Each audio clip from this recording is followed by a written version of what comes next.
Hey, everybody. Welcome to the Bigger and Louder, episode 6. This is Johnny. I'm Anthony.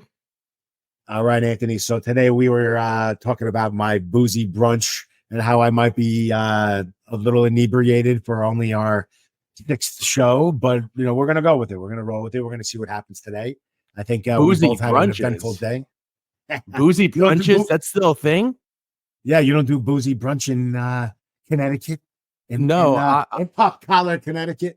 No, I'm almost 40 years old, man. That's the thing you do when you're 21 when you're legally to drink. I can't believe you're still doing boozy brunches, man. We put the kid under each arm and we go to brunch.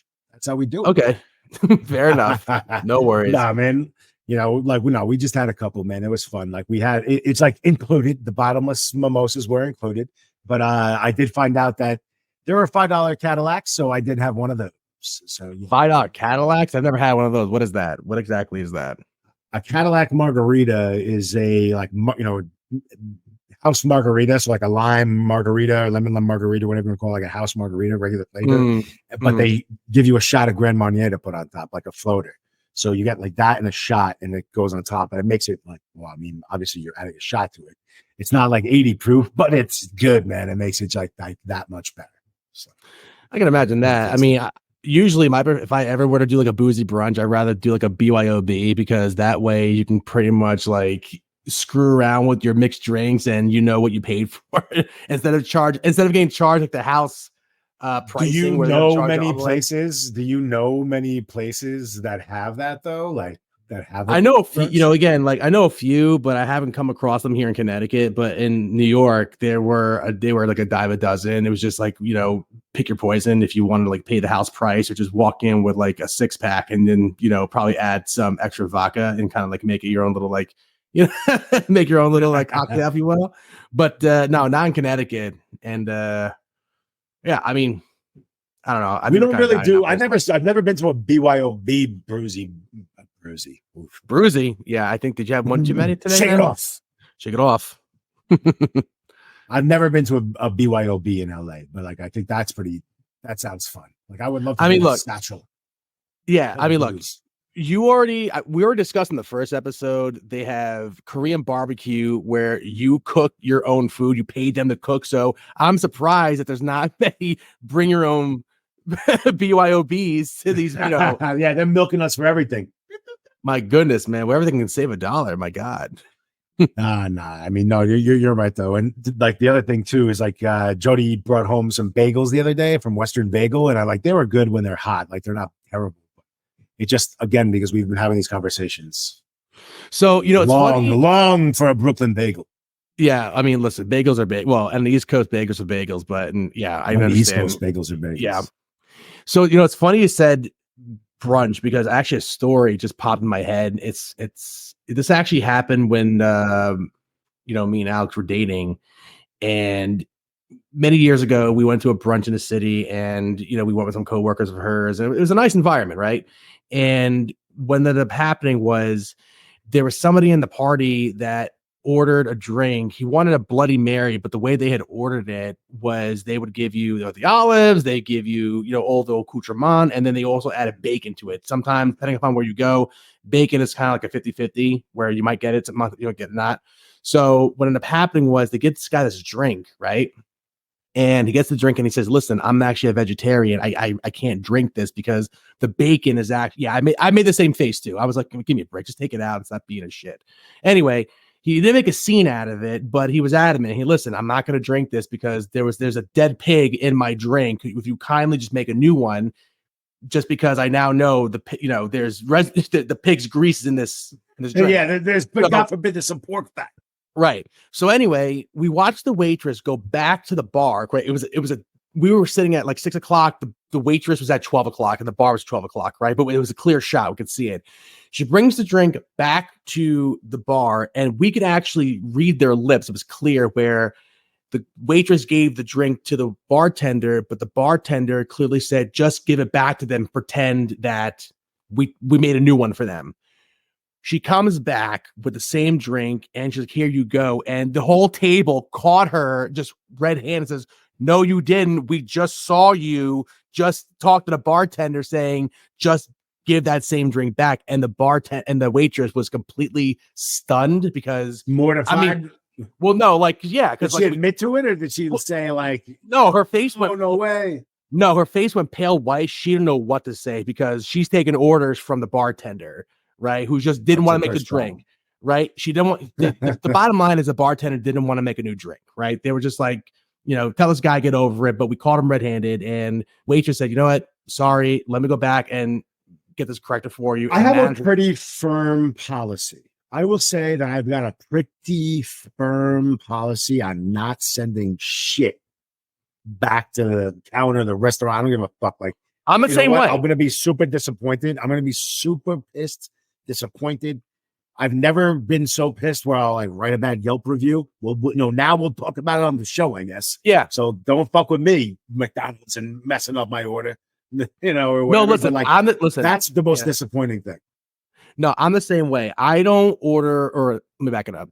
I don't send my food back for a couple of reasons. First of all, is like, when you're dealing with someone who's dealing with people all day and probably making just minimum wage, you don't want to make their fucking lives harder, right? It's like, just if they screw up the order, just suck it up and be like, whatever, okay? Number two is, I don't know if you've ever seen the movie Waiting with Ryan Reynolds. Okay. Have I ever? Okay. The fact that if they have to make their lives harder and send the food back, do you have any idea like what they actually might do to your food? Because they get the waitress and the chef who's literally going to take that food and probably just pretend like he actually made it differently, and you're risking the chance of them spitting your food. Maybe they just drop it. I mean, come on, like, don't make their lives harder. I'm also very big on, yeah, exactly. Maybe just throw it down your pants and like get a little continental, a little European, and give it back up with a little spice. Bam, a little spice right there from your wing. Yeah, look at the bat wing, bitch. All right, so talking about waiting, man, like we had at least, for all my Albany people, we had at least 6 months of showing each other the bat wing and all the different moves, dude. I'll never forget. What was the one, dude? The goat. If you could pull this one off, you are a god among men. Yeah, it's when you get you. There have been some rare instances. But for those of you that remember Goggles getting the goat coming out of the bathroom one day, I remember that. Like, yeah, I've heard that story. Like, I to this day I don't know how you could pull it off, but it's lore at this point. Listen, it is pretty difficult. I mean, you really gotta be like Stretch Armstrong to make that work, or you gotta go through some serious like pain to like shift your testicles and your penis like right behind your asshole, and like just start looking people aim at that with their eyes. Like, can you have an idea like how hard it is to hold that for 5 seconds? Low enough, like like you can like sneak it in between your thighs, I guess. But yeah, I'm gonna have to. For old time's sake, I might have to break that out. I might have to try that to break that. So when that movie came out, I actually got curious and like, what can I do? How can I get creative with this? So I actually came up with a new one.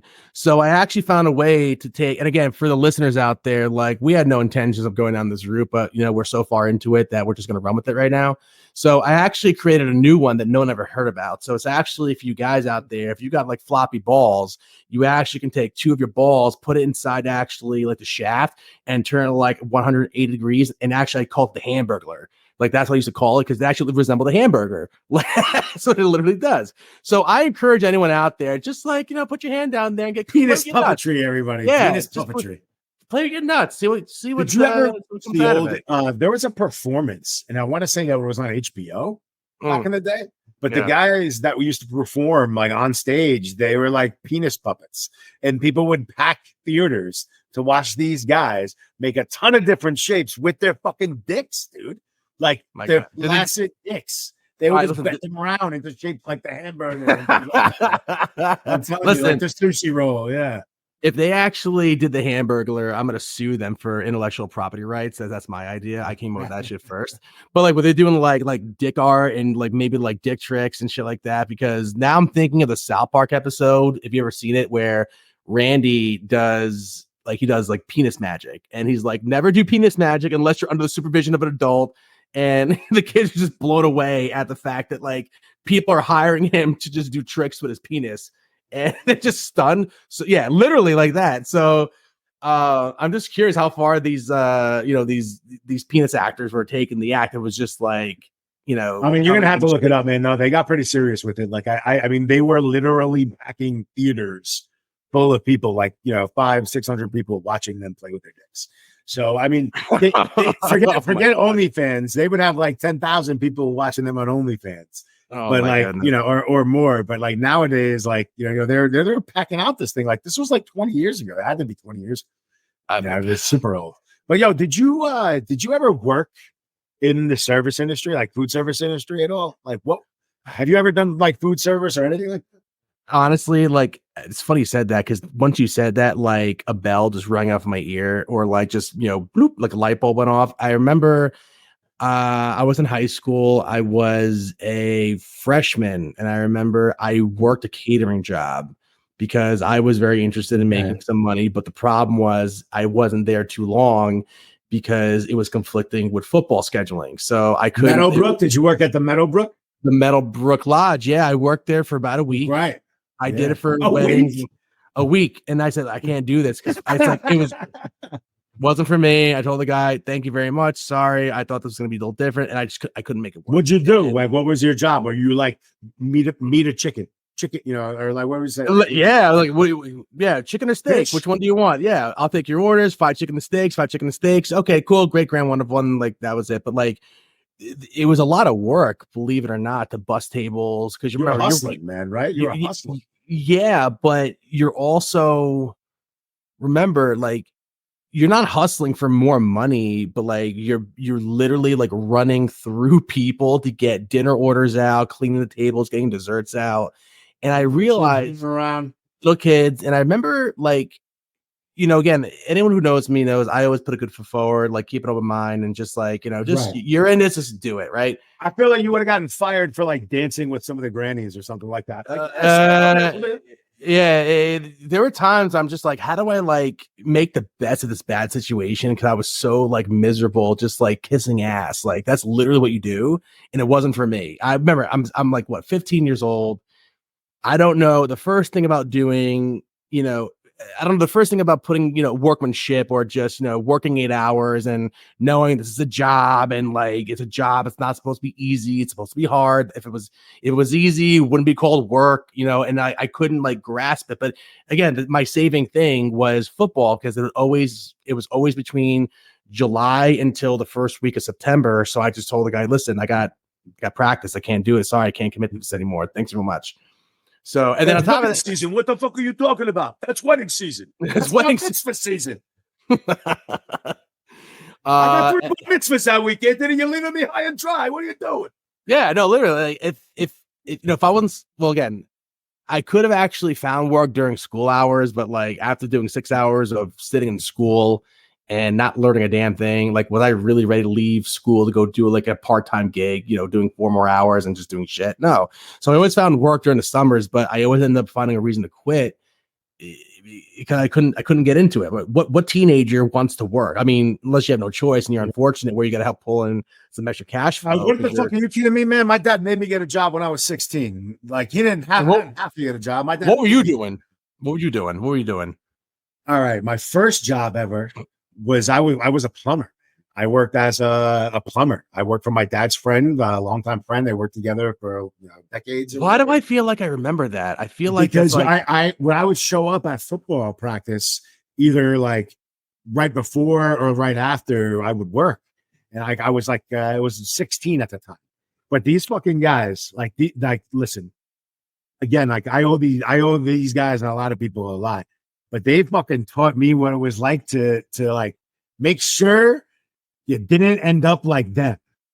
Quite frankly, like they would fuck with me on such a daily basis. These good guys like Tommy, Mike, Blake, like these guys were crazy, and they all were like looking out for me. But they would chase me around the fucking job site after lunch. They had chase you around. Yeah, they would have a wrist rocket, like the slingshots. Yeah, and we would get like McDonald's or whatever for lunch. And they would go and get me with the ketchup packets, and they would like I would have to run around, and they would be like a bootleg at me. What is it was just terrible. I mean, we were working in KJ, we were working in Curious Joe. Oh, you know, so we would be like back at on the plumbing site, doing all this at lunch, and all of a sudden we come back, and they were the ones that first showed me, and I use this to this day, how you can use used to call them floaters. Like in the morning, we fill up like the big 5-gallon jug, like we'd have a football full of water, bring it to the job site. But one day, like the guy like lifts up the lid and he throws like a 12-pack of beer, like 12 cans of beer, like right into the ice. And he's like, and I was like, yo, what the fuck? And he's like, trust me, by the end of the day, these are going to be great. And it was just crazy. Like, they were great guys, man. They taught me a lot. The scariest shit that ever happened, I was getting a ride home. I want to say this guy's name was Rob. Yeah, he was awesome. He takes me home in what was like maybe like a 95, 96 Honda Civic hatchback, 5-speed. Okay. All right. We're coming down the road and it's slick out. And he goes, do you like cars? And he's like driving like way too fast. He's like, and I'm like, yeah, I think at the time I still had like a Thunderbird. I just had gotten my first car. It was like a Ford Thunderbird, 1985 Ford Thunderbird. And I'm like, yeah, I got a Thunderbird. He's like, Thunderbird, huh? He's like, watch this. And he takes the fucking car and he like pulls the e-brake, does some shit, does like a drift in the rain. And all I could donut? think of is, so the halfway donut? No, like a 90-degree turn, but he like drifted into the turn. And like it hits my road down Twin Arch Road, dude, from 208. Yeah. So like, it was just funny, man. Like he just came in, like it was just my fucking jaw was on the floor. So yeah, I started off as like a plumber with these guys, and from that point on, I was like, all right, I need to study hard. I don't want to necessarily. It's like if you're telling me they're doing slingshots of like ketchup packets at you, that's like what's like a bootleg like paintball. With they just like it's just like John just like the target. Let's just like don't lie. Did they actually have you like walk a line or like scoot against the line left to right and like just like aiming points at you and just trying to like shoot packets of mustard and ketchup and like who can rack up the most points on John? No. I mean, at least I at least got a fair shot. Like I would get a head start and before they started. Oh man. Or I would see them go get the slingshot out of the car. Absolutely. On that job, I worked with a Hasidic guy. His name was Ruben. And he was the first guy that ever kind of like introduced me to like behind the curtain of the Hasidic community. Like, he was from the city, from New York City, and had moved upstate, was a plumber. And it was like him and I assigned on like a lot of the jobs. He would take me, I would help him out or whatever. Like I was a kid, I was 16. So like I would like help him out. And he showed me their music. He would give me some like their food all the time. Like, he was like a good ass dude, man. And like, I haven't met anyone else in this time that is Hasidic, but like he was cool back in the day, man. That was 22 years ago now, but holy shit.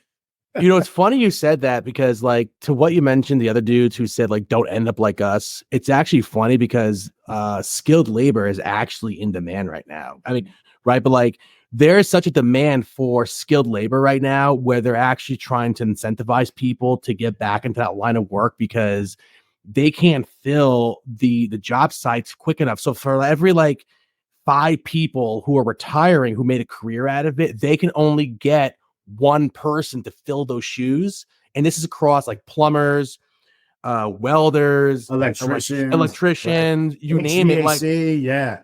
I mean, dude, especially in California, so much construction going on. Yeah. Like those, the trades, like I can tell you right now, like the hottest one is like HVAC out here because like, right now we need the cooling or, the heating, but we use a lot of fucking air conditioning and my shit goes out every couple of years. I need somebody to do it. So, you got to really enjoy working with your hands. That's a fact. Like if you're someone like me who does not, because I had a father, I still have a father.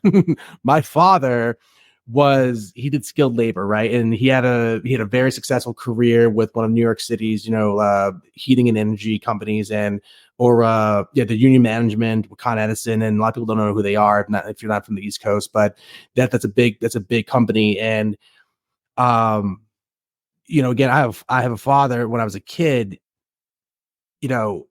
he's trying to, teach me, or his workmanship to a 6-year-old is not going to sit well when you're telling someone, do this, do that. Or when you're trying to learn, you're not learning, you're watching. And I understand it when you're older, like, yeah, you can learn a lot by watching when you get older if you're interested. But when you're 6 years old, 7 years old, and you're trying to learn this, it's not possible. You want to do other things. And, you know, again, that's what I'm really with you, honestly, bro. that's what DMX. that's what DMX said one time. He said, you know, they didn't want to play with me. They want to show me how.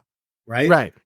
And So it's again, I like get you, man. When you're yeah, a kid, you just want to like play with me. Like, don't be showing me how to do things. My you son's like, got it. Yeah, it's very hard to like flip that switch. So like that's actually why I never got into any type of employment or careers where you had to do more hands-on stuff. I was always like, get me behind a desk. Like I don't want to do anything with my hands. I don't want to learn. Like I had a good teacher, but it was just like the teacher just aimed his tutelage in the wrong way, and I just couldn't get into it. So I was like, I'm gonna do every other job but my hands. And to further validate that, I remember my father and I, we were walking the city, and there was just these guys. They were just like, they were breaking up concrete. They were lifting blocks here, moving shit there, et cetera, et cetera. And as we were walking by, I remember my father whispered to me, and he said, and I quote, "You don't want to do that."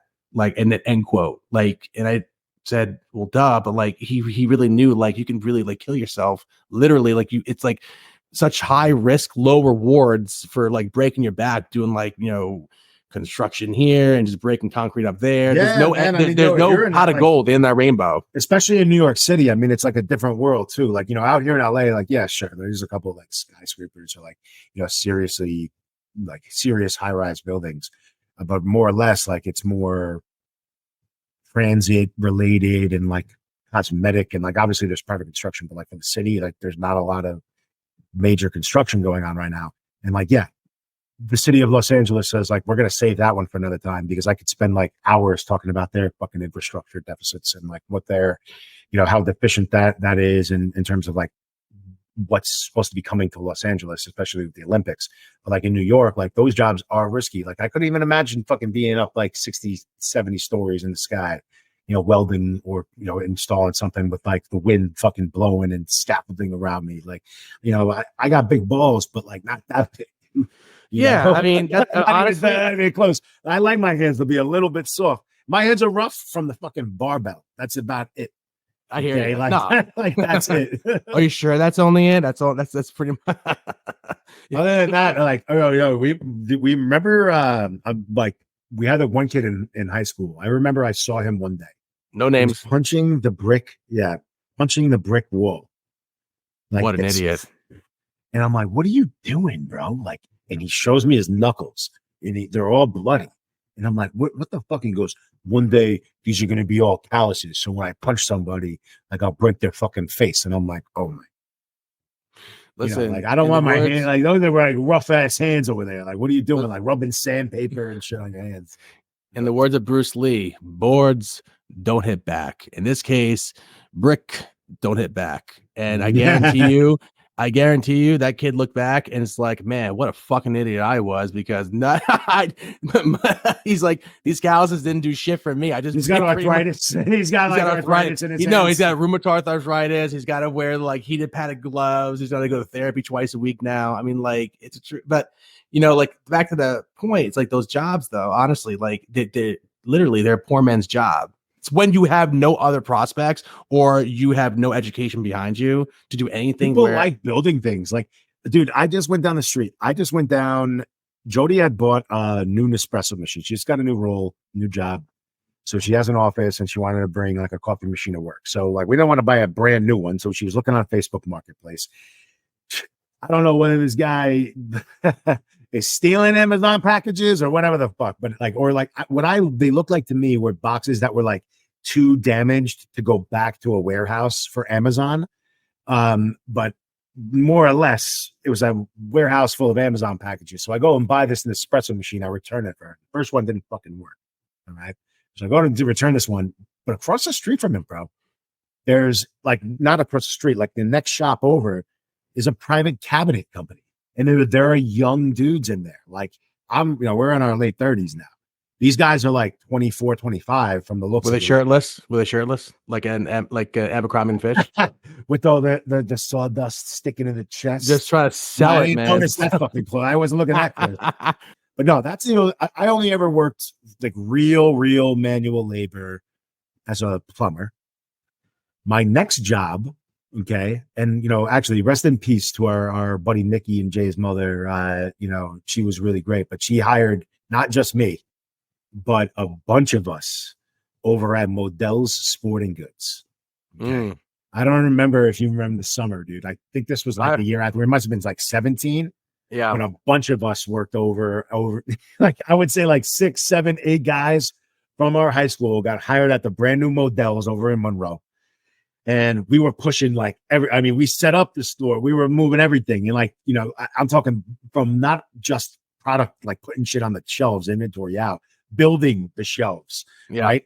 And of course, like, they do that with everybody. They hire a bunch of young kids, get the store set up, and then they lay everybody off. We got fired like 3-4 months later, every single one of us.